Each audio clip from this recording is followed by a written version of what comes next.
The inverted triangular neck gusset is a short row technique utilizing the section of shoulder stitches nearest the neck. Work the shoulder stitches in the 3-needle bind-off with either right or wrong sides together. Then begin the gusset, incorporating the stitches of each shoulder as shown in this video. The number of stitches used for the gusset can vary from garment to garment. I have 2 swatches here that are simulating the shoulder area of the sweater. So this is the back, this is the front. We're starting from the armhole edge going towards the neck. I've put in markers that are 7 stitches before the neck area. So these stitches would be part of the neck, and they stay on holders for now. So I'm going to do the 3-needle bind off. I have wrong sides together. So now I'm going to knit these 2 stitches together at the end of the shoulder. And now I'll knit the next 2. This is the 3-needle bind off.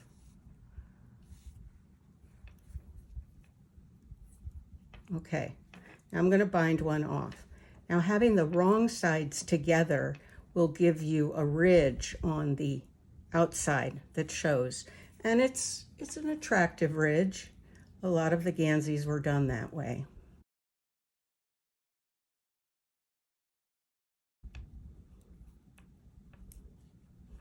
And again, once you have 2 stitches on your right needle, you need to bind one off.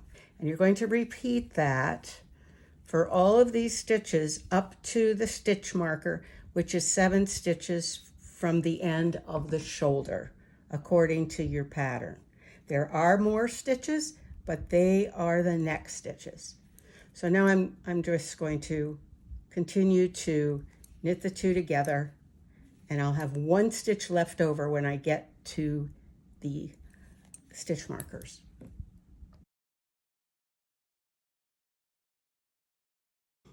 So now I've reached the gusset area. I have 1 stitch left on my right needle and 7 stitches on each of my 2 left needles.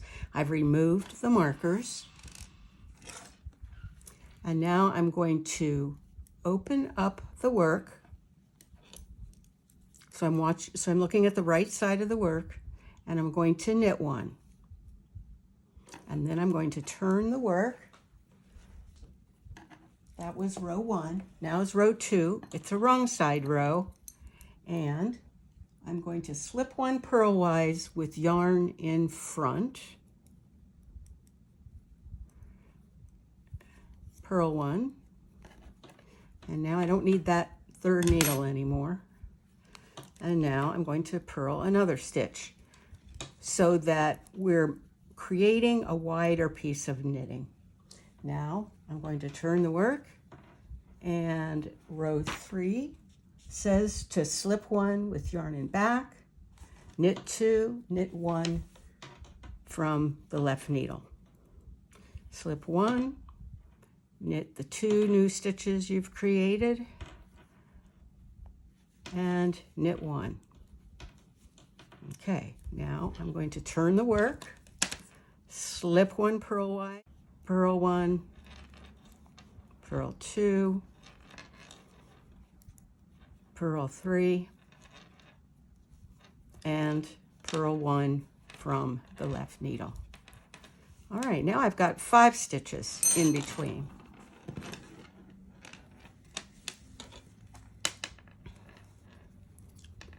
Try and keep it tight because it will be a little loose along the edge. All right, now I'm going to slip 1 purlwise with yarn in back, knit 1, 2, 3, 4, and knit 1 more. So now I have 6. Turn, slip 1 purlwise with yarn in front, and then purl 1, 2, 3, 4, 5, and I'm going to add a new one from the left, and that's 7 altogether. 2, 4, 6, 7. And so you continue to do this by slipping the first stitch purlwise and working across until there are no more gusset stitches, and then you work one more. So you're just, so the stitches of the gusset are being constantly pulled in to the gusset. Slip 1 purlwise, purl 1, purl 2, purl 3,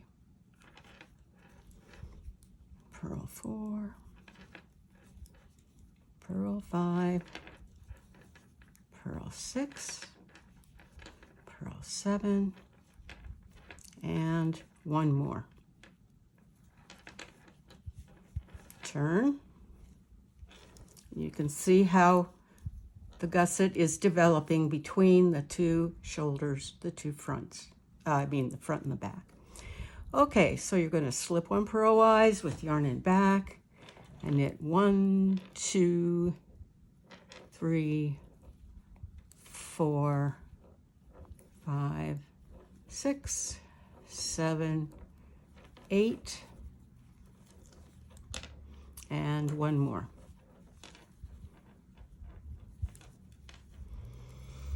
Slip 1 purlwise with yarn in front on the wrong side, and then purl 1,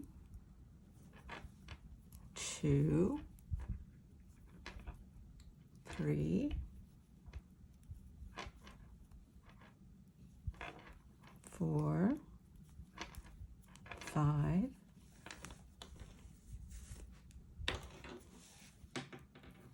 6, 7, 8, 9, and 10. Okay, so now I only have 2 more stitches to go on either side before I meet the marker that indicates the end of that shoulder. Now you can see this is where I did the 3 needle bind off, and this is the gusset that I knitted back and forth, incorporating 1 stitch every row on each side, 1 stitch here and then 1 stitch there, until I reached the total of 15 stitches. So that is the end of knitting the gusset. I'm going to take these markers out because I don't need them anymore, and I'm going to put these stitches onto a stitch holder to wait until I'm ready to work the neckband, and then I'll have live stitches there to pick up for the neckband, including the stitches in the front and the back. So they'll all be live.